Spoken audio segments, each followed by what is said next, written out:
अल्लाह तबारक व तआला ने कुरान में फरमाया, क्या फरमाया? लक़द काना लकुम फी रसूलिल्लाहि उस्वतुन हसना, तुम्हारे लिए, तुम्हारे लिए यानी हमारे लिए। अल्लाह फरमाता है हमारे लिए रसूलुल्लाह की पैरवी बेहतर है। रसूलुल्लाह की पैरवी बेहतर है। मतलब अगर मैं आपको समझाने के लिए बात करूं तो इस आयत का मतलब यह है कि रब्बे कायनात ने हमारे लिए आइडियल किसी और की जात को नहीं बनाया। रब्बे कायनात ने हमारे लिए आइडियल जो है अहीरन के किसी मुखिया को नहीं बनाया, अहीरन के किसी नेता को नहीं बनाया, बंगाल के किसी सीएम को नहीं बनाया। रब्बे कायनात ने मुसलमानों के लिए आइडियल हिंदुस्तान के किसी और को नहीं बनाया, पाकिस्तान के किसी इंसान को नहीं बनाया। रब्बे कायनात ने पूरी इंसानियत के लिए अगर आइडियल किसी की जात को बनाया तो वो जात कोई दुनियादार नहीं है, वो आमिना के लाल की जात है। वो आमिना के लाल की जात है। मुहम्मदुर रसूलुल्लाह सल्लल्लाहु अलैहि वसल्लम की जात को रब्बे कायनात ने हम सब के लिए आइडियल बनाया।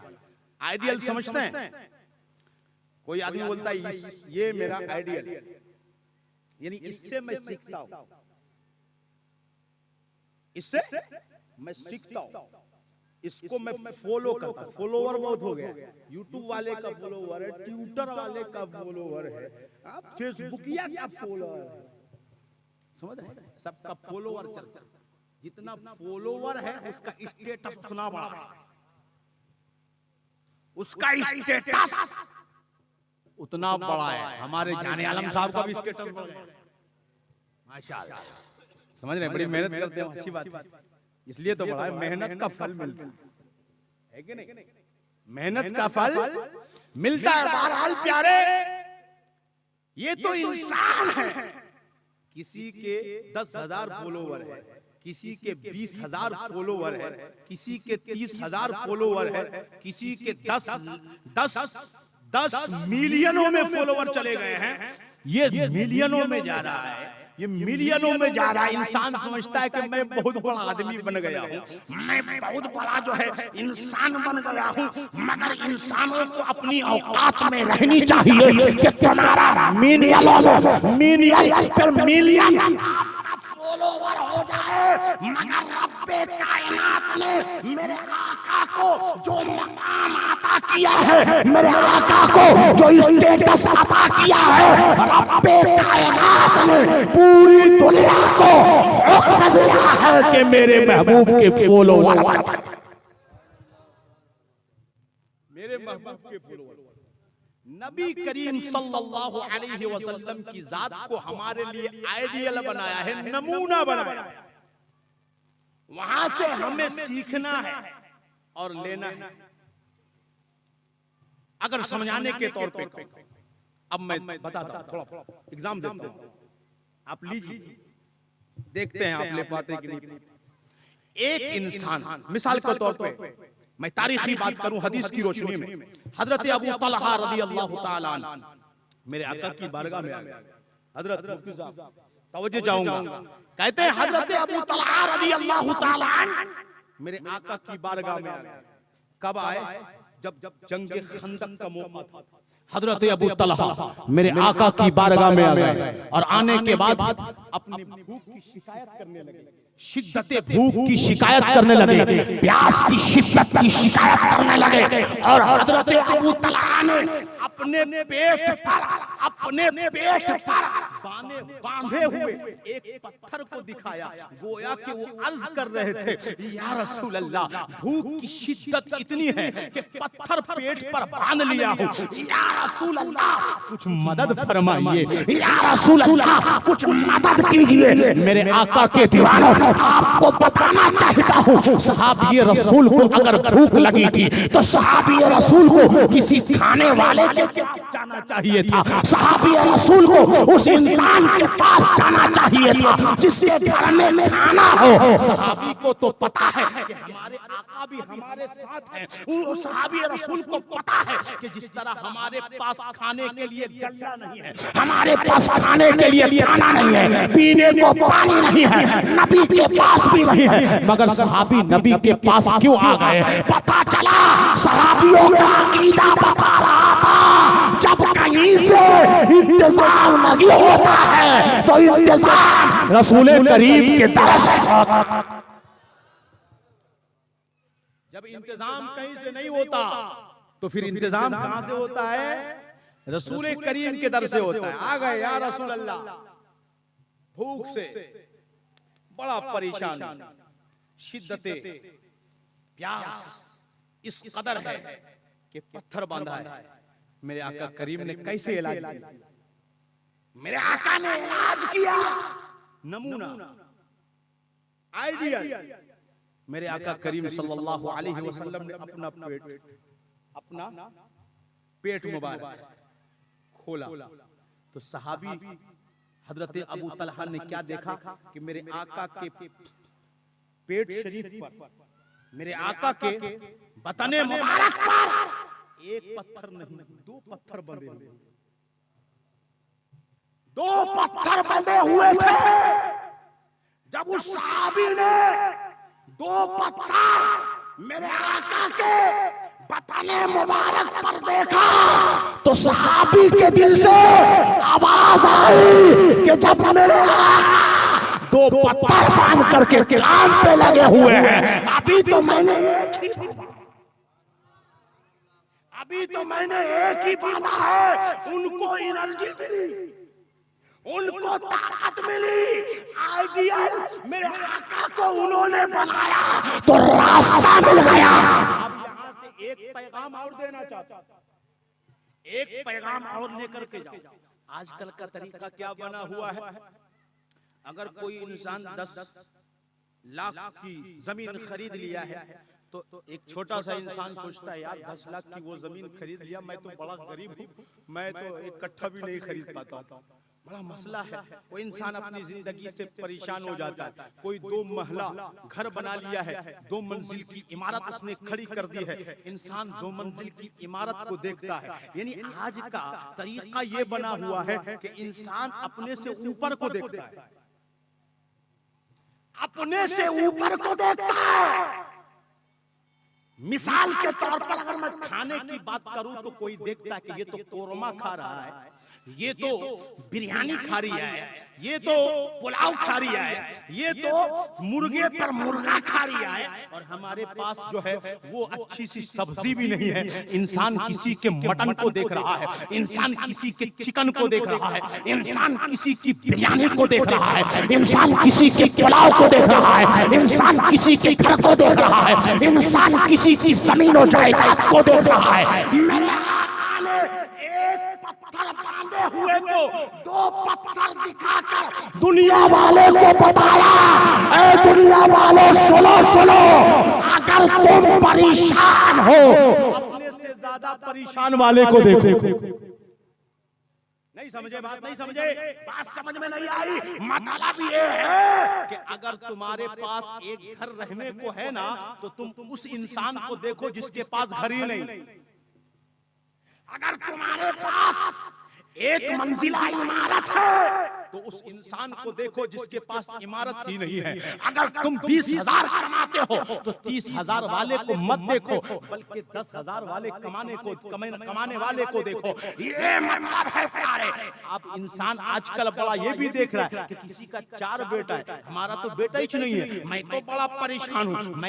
मैंने कहा प्यारे तुम अपनी बेटी को नहीं देखते? अरे किसी के पास तो ना बेटा है ना बेटी, किसी के पास ना बेटा है ना बेटी। मतलब क्या हुआ, मेरे आका ने एक पत्थर बांधे हुए सहाबी को 2 पत्थर दिखाया तो सहाबी को ताकत आ गई। सहाबी ने अल्लाह का शुक्र अदा किया और काम पे लग गए। इसी तरह मेरे आका ने पैगाम दे दिया।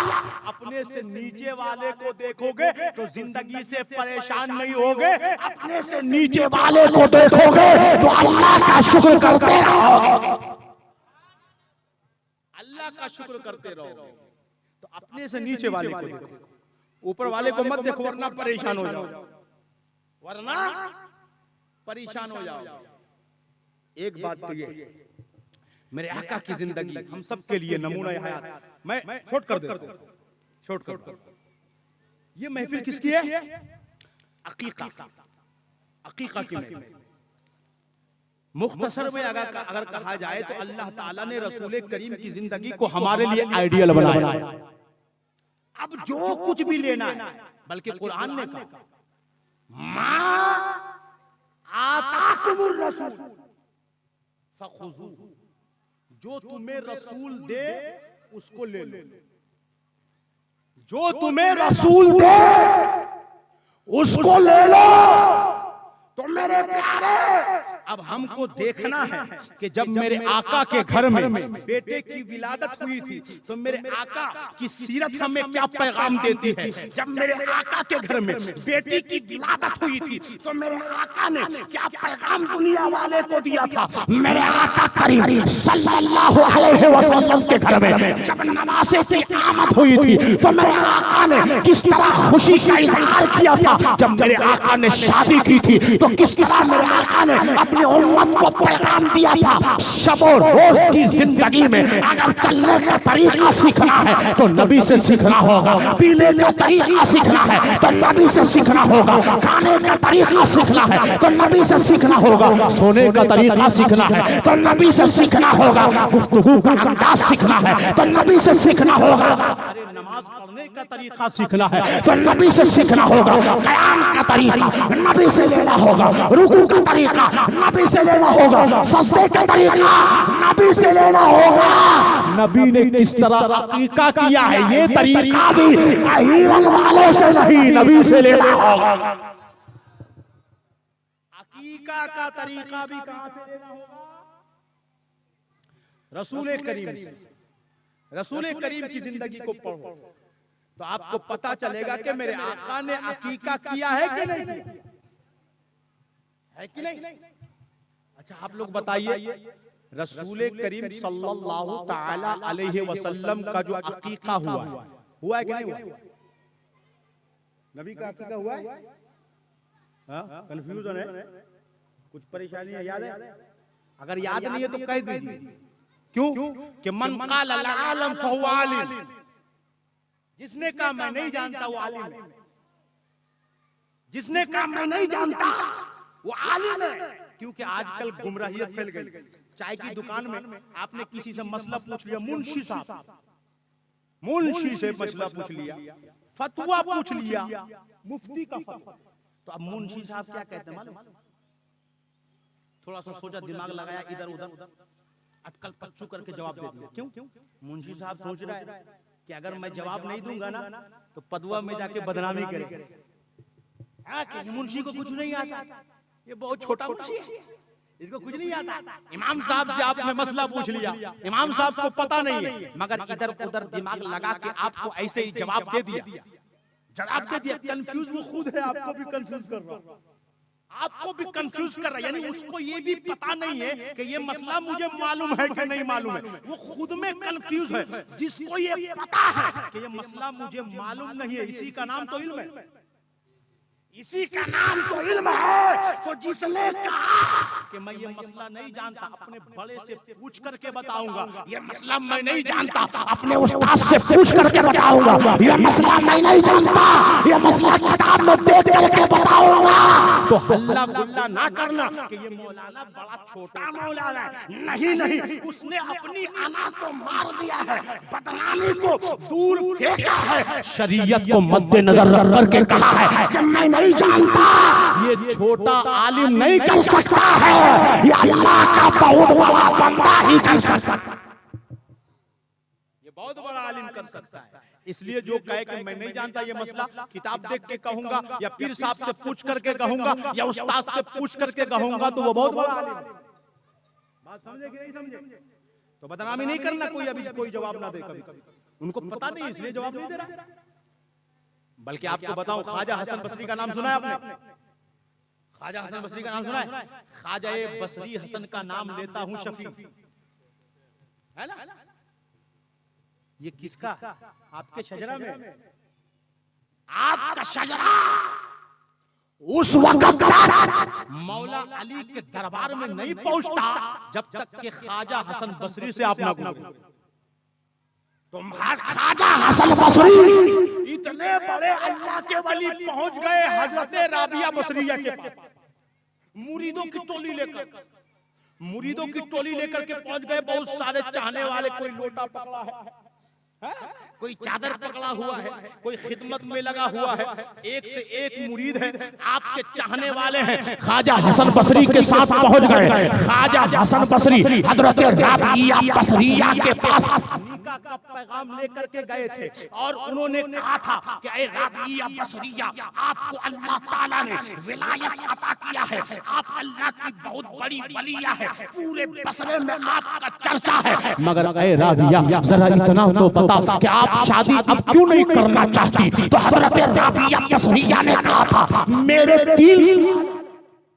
मेरे सवाल है, अगर मुझे जवाब देने वाला कोई बंदा मिल जाए तो मैं मुझको जवाब दे दे, उसके बाद मैं निकाह कर लूंगी, उसके बाद मैं शादी कर लूंगी।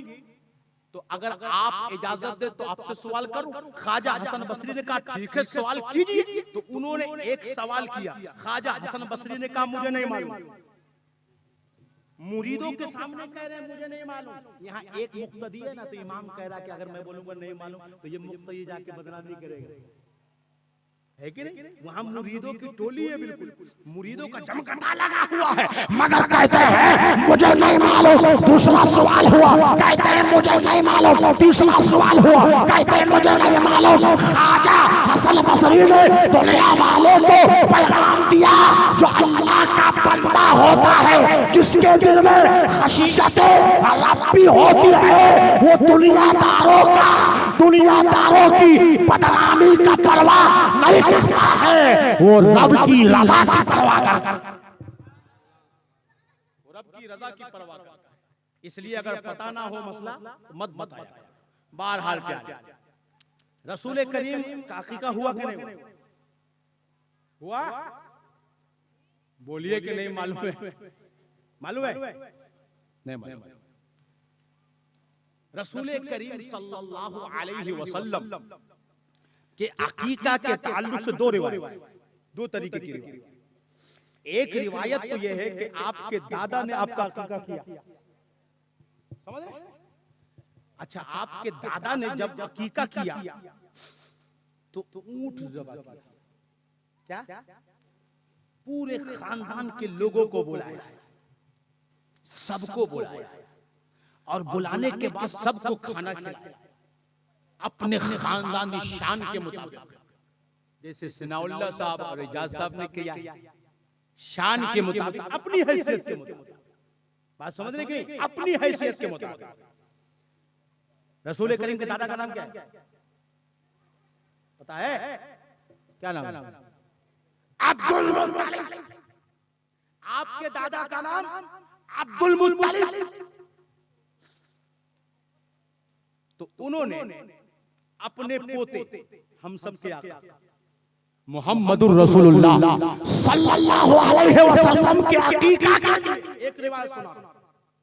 पहली रिवायत, अकीका के लिए लोगों को इनवाइट किया, लोगों को दावत दी, खानदान के लोगों को बुलाया, जान पहचान के लोगों को बुलाया, शाहाना अंदाज में, बिल्कुल कुरैशी अंदाज में, बनु हाशिम के अंदाज में लोगों को दावत दी गई। तमाम लोग आए और आने के बाद पूछा कि दावत तो ए अब्दुल मुत्तलिब, आपने अपने पोते के अकीके की है, मगर अपने पोते का दीदार तो कराओ। उनका का जलवा तो दिखाओ तो मेरे प्यारे। मैं आपको पैगाम देना चाहता हूँ, जब दावत खाने आने वाले सरदारों में मेरे आका का चेहरा देखा था तो सबकी जबान पे यही जारी था कि आज तक इतना खूबसूरत बच्चा हमारी आंखों ने नहीं देखा।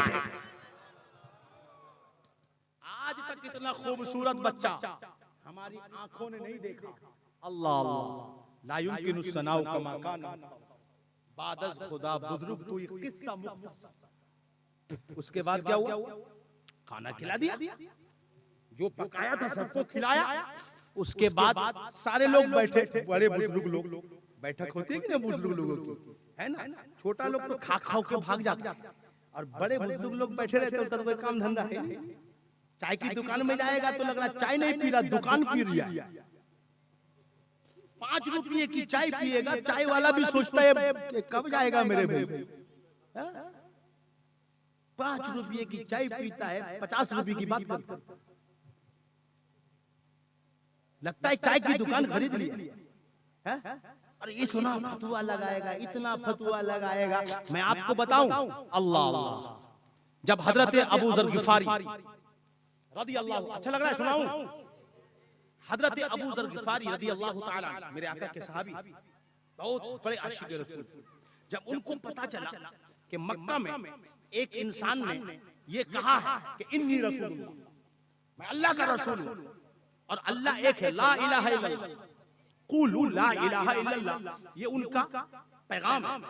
ये उनको जो है लोग जब भी सुनते हैं तो उनकी जबान पे यही पैगाम होता है, कुलू ला इलाहा इल्लल्लाह, कहो ला इलाहा इल्लल्लाह तुफलिहू, फला पा जाओगे।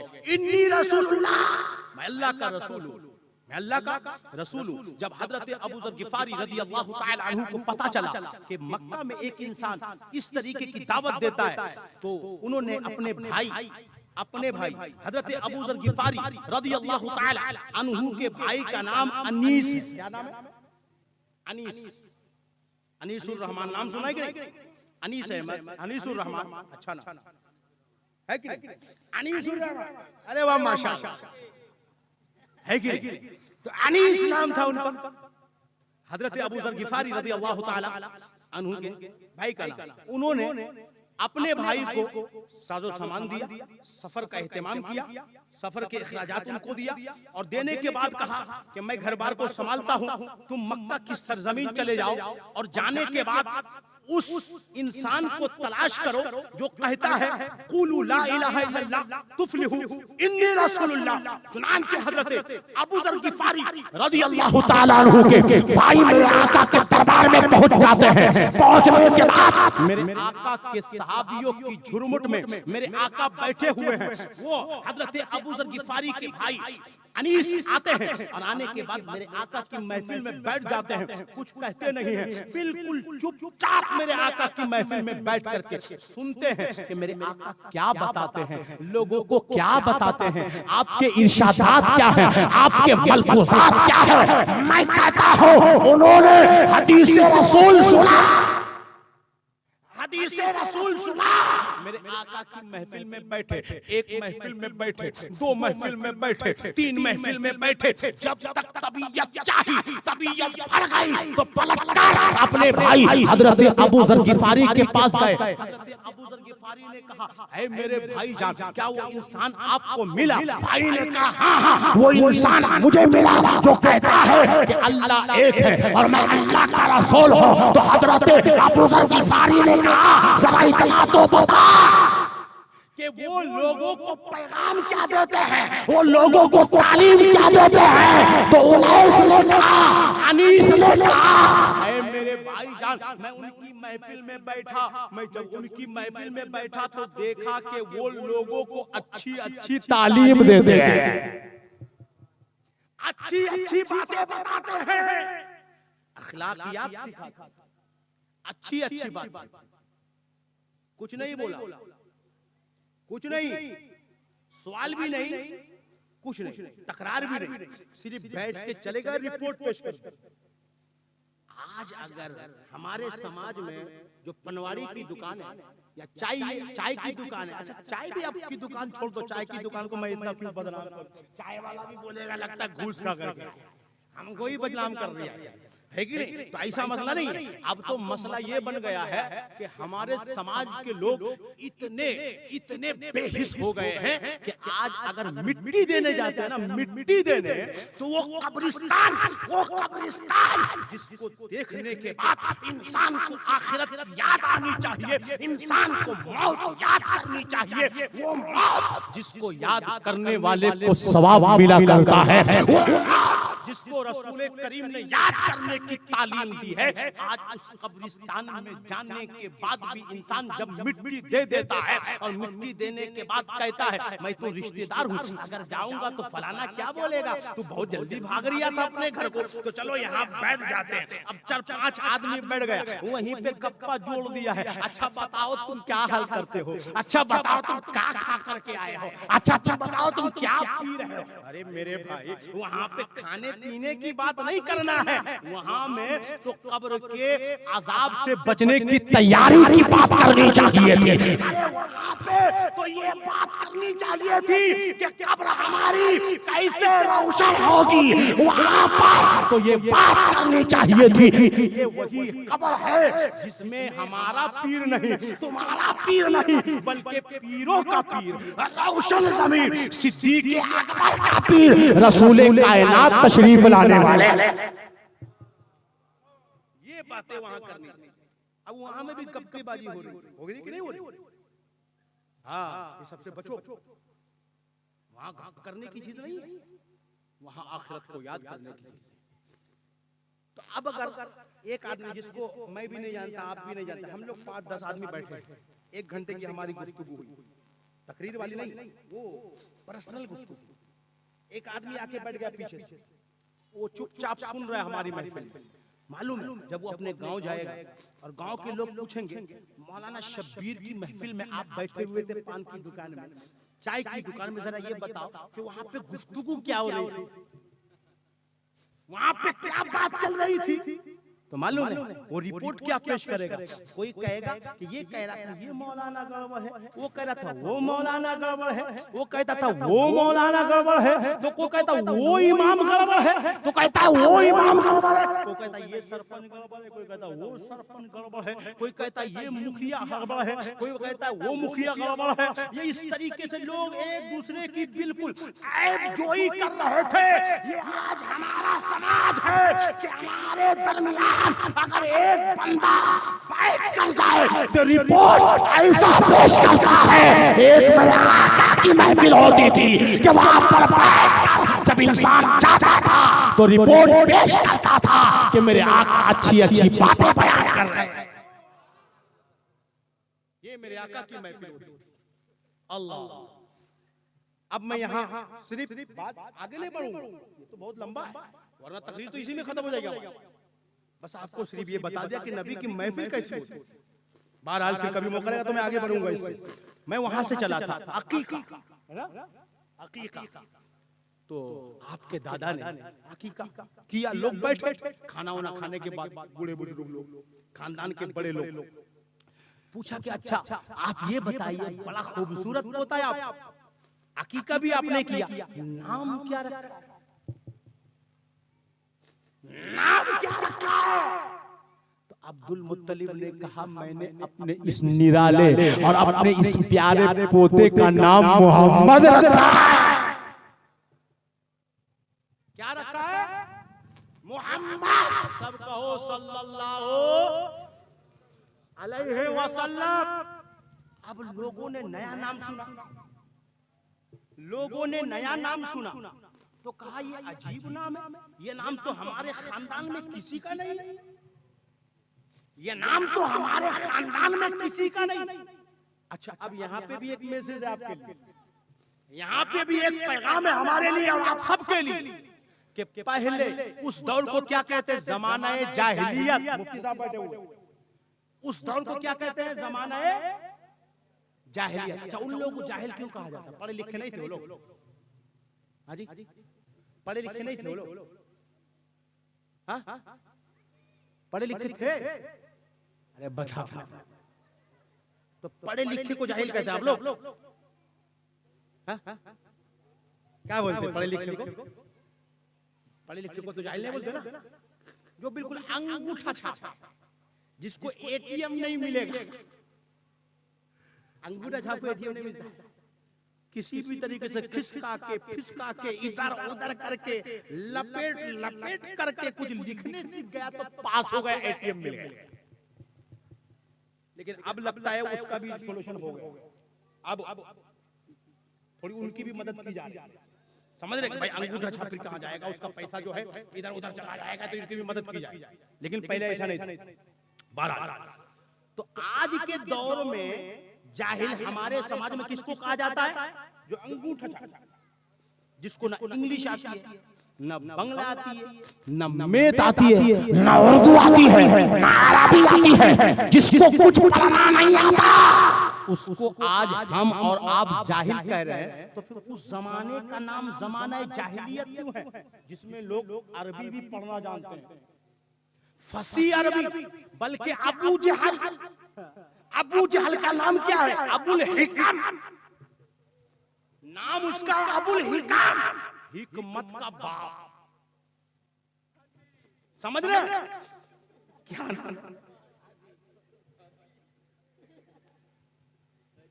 अबुल हिकम। वो हिकमत जानता था, हिकमत की बातें करता था, अच्छी बातें करता था, दुनियावी एतबार से वो पढ़ने जानता था, वो अरबी जानता था, वो लिखने जानता था। मगर उस इंसान को जाहिलों का बाप कहा गया। उस इंसान को क्या कहा गया? जाहिलों का बाप। कभी कभी मुस्कुरा करके सुभान अल्लाह भी तो कह दिया करो, सुभान अल्लाह कह दिया करो। खाली मुस्कुराएंगे तो थोड़े चलेगा, है कि नहीं? अच्छा, आप लोग मुस्कुरा रहे हैं तो अच्छा लगा, माशाअल्लाह, मुस्कुराना चाहिए, वरना सन्नाटा हो जाएगा तो ऐसा लगता कब्रिस्तान में हम खड़े हैं, सब मुर्दे पड़े, है कि नहीं? तो ऐसा नहीं होना चाहिए। अबुल हिकम को अबू जहल कहा गया। मुख्तसर में मैं डिफिनेशन करना चाहता हूँ, जाहिल उस इंसान को नहीं कहा जाता जो पढ़ना लिखना नहीं जानता, बल्कि जाहिल उस इंसान को कहा जाता है जो हक को कबूल नहीं करता, जो ईमानदार होता है उसे मोमिन कहा जाता है, जाहिल नहीं कहा जाता। जो ईमानदार है वो जाहिल नहीं है, जिसके दिल में ईमान है वो जाहिल नहीं है, क्योंकि जिसके दिल में राई के दाने के बराबर भी ईमान है ना, तो वो जन्नती है। जिसके दिल में राई के दाना के बराबर भी ईमान बाकी है तो वो जन्नती है। अब आप किसी को 1 करोड़ रुपया दे दो और कहो कि जन्नत दे दो, तो दे सकता है? अब उसको जन्नत मिल गई तो उससे बड़ा चालाक कोई है? उससे बड़ा आलिम कोई है? तो पता चला ईमानदार जाहिल नहीं होता, जो ईमानदार नहीं है, चाहे लाख वो कुरान पढ़ना जानता हो, चाहे लाख वो हदीस पढ़ना जानता हो, चाहे लाख वो इंग्लिश जानता हो, लाख वो बंगला जानता हो, प्रोफेसर बन गया हो, टीचर बन गया हो, और जो है पता नहीं अरबपति बन गया हो, खरबपति बन गया हो, या पति बन गया हो, कुछ भी बन गया हो, अगर उसके दिल में ईमान नहीं है तो वो जाहिल है, और उसके दिल में ईमान है वो जाहिल नहीं है, बल्कि उसने अपने ईमान को बचाए रखा है। ये उसका कमाल है, उसका कमाल है। इसलिए दुआ करनी चाहिए कि मौला जब भी मौत देना ईमान के साथ, जब भी मौत देना ईमान के साथ देना। बहरहाल जमाना जाहिलियत की बात कर रहा हूं। जमाना जाहिलियत में मीटिंग बैठी पुराने लोगों की कि आपने ऐसा नाम कैसे रखा जो खानदान में नहीं है? ऐसा नाम कैसे रखा आपने जो हमारे खानदान में ना दादा का नाम है, ना परदादा का नाम है, ना लकड़ दादा का नाम है, ना चकड़ दादा का नाम है, ना हकड़ दादा का नाम है, किसी का नाम नहीं है। ये नाम आपने कैसे रखा? ये नाम आपने कैसे रखा?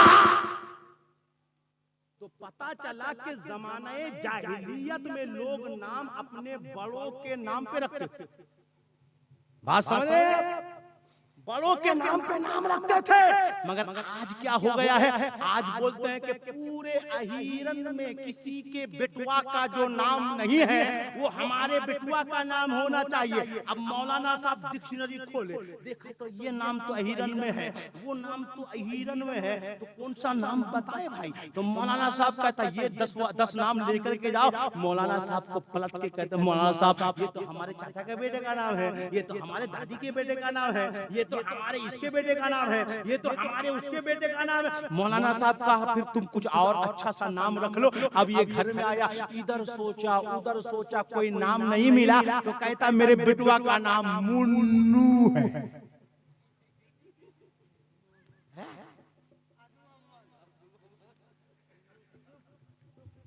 तो बोलता है किसी का नाम टुन्नू, अरे किसी किसी का नाम लकड़ी भी रख दिया, किसी का नाम लाठी रख दिया, लंबा है तो बोले लाठी। ऐसा नाम हो गया। क्यों? न्यू टर्न में आ गया, न्यू चाहिए। कभी चाइना वाला पीस आता था ना, चाइना वाला, अभी ये बदल रहा है, ये आया, सब चाइना वाला। समझ रहे कि नहीं? तो अच्छा नाम रखो, अच्छा नाम रखोगे तो अच्छे नाम की बरकत आएगी। इसलिए मेरे आका ने कहा सुनो नाम मोहम्मद की फजीलत, जब इंसान मोहब्बत से अपने बच्चों का नाम मोहम्मद रखता है तो नाम रखने वाला भी जन्नती और बर्बाद भी जन्नत। इसलिए डाक नाम प्यारा सा कुछ भी रखो, मगर नबी की मोहब्बत में उसका नाम मोहम्मद रखो। बात समझ रहे हैं? जैसे मेरा नाम है शब्बीर अहमद, बात समझ रहे हैं? तो अहमद लगना चाहिए, या मोहम्मद शब्बीर, मोहम्मद या अहमद, ये दोनों मेरे आका करीम सल्लल्लाहु अलैहि वसल्लम का नाम मुबारक है। एक नाम जमीनी है, एक नाम आसमानी। तो ये सब नाम होना चाहिए, और एक डाक नाम होना चाहिए, पुकार का नाम होना चाहिए, अच्छा सा नाम, निकनेम बोलते हैं ना, निकनेम। 12 तो मेरे आका का नाम मोहम्मद रखा, तो समाज के लोग बोले ऐसा नाम कैसे रख दिया आपने?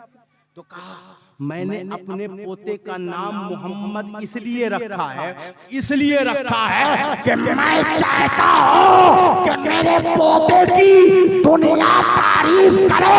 अब्दुल मुत्तलिब ने अपने पोते का नाम जिस मकसद से रखा था, ये नाम उन्होंने नहीं रखा, खुदा ने रखवाया था, खुदा ने रखवाया था। और आज दुनिया ही नहीं, आज जमीन ही नहीं, आज तारे ही नहीं, आज सितारे ही नहीं, आज पूरे मलक ही नहीं, बल्कि 18,000 मखलूकात मेरे आका की तारीफ कर रही है। खुद रब्बे कायनात मेरे आका की तारीफ कर रहा है। मेरे आका करीम सल्लल्लाहु अलैहि वसल्लम का नाम रखा क्या? तो यहां से पता चला कि जिस दिन अकीका करो उस दिन नाम भी रख दो। बल्कि हदीस पाक में आया, मेरे आका ने इरशाद फरमाया अल गुलाम मुर्तहन बि अकीकती। अब इसका तर्जुमा सुन लो। मेरे आका ने फरमाया कि हर बच्चा गिरवी किस पर? अकीके पर। गिरवी समझता है? बंधक, बंधक। तो मेरे आका ने फरमाया अल गुलाम मुर्तहनुन बि अकीकती, हर बच्चा गिरवी है अकीके पर। इसलिए अपने बच्चे को आजाद कर, अपने बच्चे को उस बंधक से निकालो, अपने बच्चे को उस गिरवी से निकालो। तो बच्चे को गिरवी से कब निकाला जाएगा? बंदे को, बच्चे को बंधक से आजाद कब किया जाएगा? जब बच्चे का बाप मोहब्बत से अपने बच्चे का हकीका करेगा, तो वो बंदा बंधक से बाहर आ जाएगा। और सिर्फ बाहर ही नहीं, बल्कि अकीके की बरकत से उस बच्चे से तमाम बलाएं दूर हो जाए, हो जाएगी। वो मौलाना साहब के पास जाकर के आप ये नहीं कहेंगे मौलाना साहब एगो तबिचुआ दे दीजिए लिख कर, है ना। अब मौलाना साहब ने ताबीज लिख दिया, क्या बात है, बोले नजर लग गई है, बोले क्या बात है, बच्चा सूखे जा रहा है, बच्चा को परेशानी हो रही, रोज रोता है, सोने नहीं देता है। अरे हकीका करोगे तब ना परेशानी दूर होगी। बात समझ में आ रही कि नहीं? अकीका करो। मेरे आका की हदीस पाक से साबित है कि जब बच्चे का अकीका किया जाता है तो रब्बे कायनात उस अकीके की बरकत से उस बच्चे को बलाओं से महफूज फरमा देता है। अब सुनो, मेरे आका ने फरमाया अल गुलामु मुर्तहनुन बि अकीकती युज़बह अन्हु यौम साबे। मेरे आका ने फरमाया कि उसकी तरफ से ज़बाह करो 7वें दिन। क्या करो? उसकी तरफ से ज़बाह करो 7वें दिन। वयुसम्मा, और उसका नाम रखो। ये नबी की हदीस है, नबी का फरमान है कि 7वें दिन क्या करो? अकीका करो, उसका नाम रखो और वयुखलकु रासुहु, और उसका सर मुंडाओ, बेल मुंडा करो, टकला। समझ रहे? टकला करो किसका? बच्चे का। मेरे आका करीम सब बात खत्म करने लगा, बात खत्म करने लगा। सुनो, मेरी बात बहुत लंबी हो जाएगी क्योंकि मैं रटा हुआ मुकर्रिर नहीं हूँ। मेरी गाड़ी चलेगी तो रात भर चल सकती है, ऐसी ही चल सकती है, खत्म होने वाला नहीं है, क्योंकि मैं रट के नहीं आया हूँ, मैं रट के नहीं आया हूँ, बल्कि रसूल करीम की हदीस पढ़ के आया हूँ। बात सुनो, अब मेरे आका करीम सल्लल्लाहु ताला अलैहि वसल्लम के नवासे हजरत इमाम हसन पैदा हुए, इमाम हुसैन पैदा हुए। जब मेरे आका की गोद में इमाम हसन को दिया गया, इमाम हुसैन को दिया गया, तो मेरे आका ने प्यार से अपने दामाद मौला अली से पूछा, ऐ अली जरा ये तो बता, अपने बेटे का नाम तुमने क्या रखा है? तो मौला अली ने इमाम हुसैन की पैदाइश के वक्त भी यही कहा था, इमाम हसन की पैदाइश के वक्त भी यही कहा था कि या रसूल अल्लाह फिदा का उम्मी व अबी, या रसूल अल्लाह मेरे माँ बाप आप पर कुर्बान, या रसूल अल्लाह मैंने अपने बेटे का नाम हर्ब रखा है। तो मेरे आका ने कहा नहीं नहीं ऐ अली, मैंने अपने बेटे का नाम हसन रखा है, अपने बेटे का नाम हसन रखा है। जब इमाम हुसैन पैदा हुए तब भी मेरे आका ने पूछा था, ऐ अली अपने बेटे का नाम क्या रखा है? तो अली ने कहा था रज़ियल्लाहु अन्हु कि मैंने अपने बेटे का नाम हर्ब रखा है। तो मेरे आका ने फरमाया था, ऐ अली नहीं नहीं, मैंने अपने इस बेटे का नाम हुसैन रखा। पता चला कि नाम भी अच्छे लोगों को रखना चाहिए। वो जुआरी नाम रख लिया, वो शराबी नाम रख लिया, वो सीरियल देखने वाला नाम रख रहा है, तो उसके दिमाग में सीरियल वाला ब्यूटी नाम, तो किसी का स्यूटी नाम है क्या? सुम्पा, जुम्पा, ये सब नाम चल रही है। अबे अच्छे आदमी को नाम पूछोगे तो अच्छा नाम बताएगा ना। आपको नाम पूछने की जरूरत अगर पड़े तो आप अपने इमाम से पूछो। और अगर पीर साहब से बहुत ज्यादा मोहब्बत है, पीर साहब आपकी घंटी बजते ही आपका फोन उठा लेते, मेरा बेटा पैदा हुआ है, मोहब्बत वाला एक नाम रख दो। आपका पीर जब नाम रखेगा ना, जब बेटे का नाम पुकारोगे तो पीर भी याद आएगा, नाम भी याद आएगा। ऐसा होना चाहिए ना। बार मेरे आका ने नाम रखा, अपने नवासे के दाहिने कान पे अजान मेरे आका ने दी। अजान मेरे आका ने दिया किसके कान पर? हजरत इमाम हसन के कान पर, इमाम हुसैन के कान पर, और बाएं कान पर तकबीर। तकबीर समझते हैं? इकामत, इकामत। अच्छा, अजान नहीं दे रहा है, ये तो बड़ा मसला होगा। अब अजान नहीं दोगे तो क्या होगा? शैतान कहां से भागेगा? तब तो बोलेगा कि बच्चा रात भर रो रहा है, तो अजान नहीं दोगे तो शैतान कहां से भागेगा? अजान नहीं दोगे तो शैतान कहां से भागेगा? क्योंकि हर बच्चे के साथ शैतान भी आता है और बच्चे को कचोका लगाता है, फाइट मारता है, फाइट। और बच्चा रोता है, बच्चा रोता है तो शैतान की मार की वजह से रोता है। तो बच्चे के कान पे जब अजान दी जाती है ना, और हदीस पाक में आया कि जब अजान पुकारी जाती है तो शैतान भागता है, शैतान भागता है। तो जब बच्चा पैदा हो तो उसके दाहिने कान पर अजान पुकारो, बाहिने कान पर तकबीर पुकारो। ये मौलाना शब्बीर का तरीका नहीं, ये किसी मुल्ला का तरीका नहीं, ये हबीबुल्लाह का तरीका है। ये हबीबुल्लाह का तरीका है, मेरे आका का तरीका है, मेरे आका की सुन्नत है।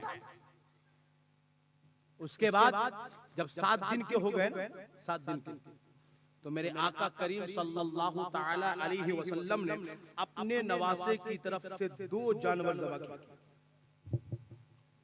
2 जानवर ज़बह किया।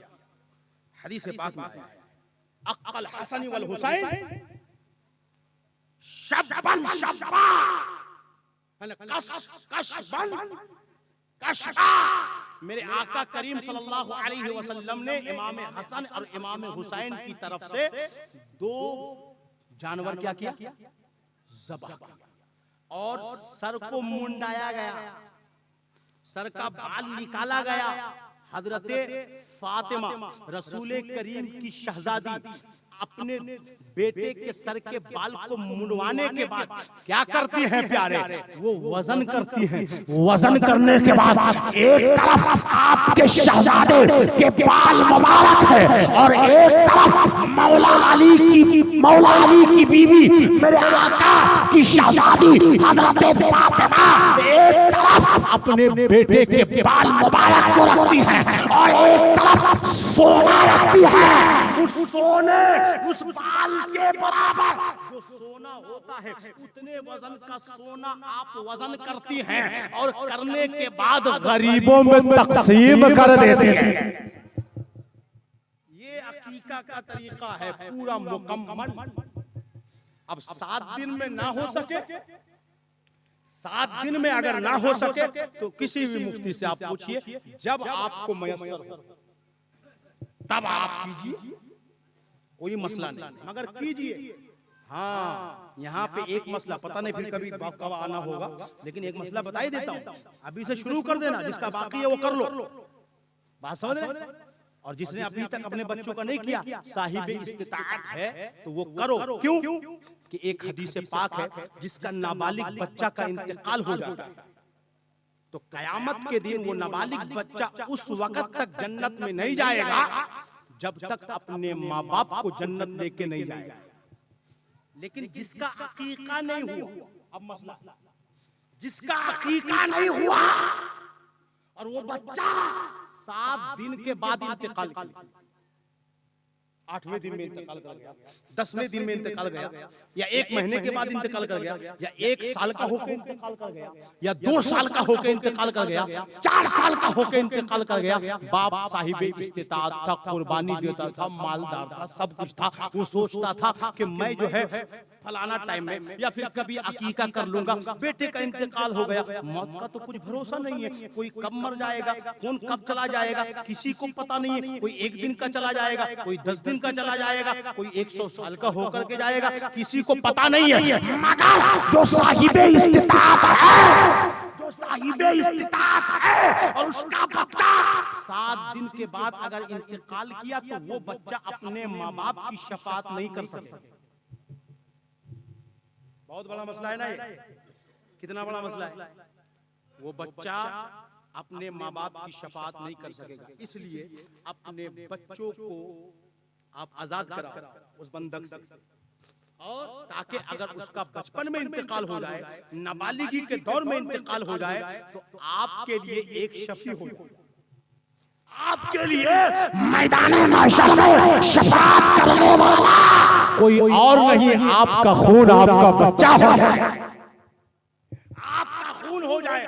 मगर सुनो प्यारे, अब किसी ने अगर नहीं किया है तो अब वो तो परेशान हो जाएगा। मौलाना तो टेंशन में डाल दिया, अब तक तो बड़ी अच्छी तकरीर कर रहे थे मगर अब तो टेंशन में डाल दिया, अब तो दिमाग में टेंशन आ गया, अब मैं क्या करूंगा। हो सकता है किसी के एक बेटे का इंतकाल हो गया हो, वो इस्तिताअत रखता था मगर उसने जो है वो अकीका नहीं किया। अब ऐसे लोग परेशान हो जाएंगे। मगर सुनो प्यारे, मैं आपको बताना चाहता हूँ ऐसे लोगों को भी परेशान होने की जरूरत नहीं है। जब मैदान महशर पता होगा, जब इंसान नफ्सी के आलम में होगा, जब इंसान का कोई शफी नहीं होगा, न बेटा शफाअत करेगा, न आलिम शफाअत करेगा, न पीर शफाअत करेगा, न मुर्शिद शफाअत करेगा, न उसका कोई शफी होगा मगर साहिबे ईमान होगा।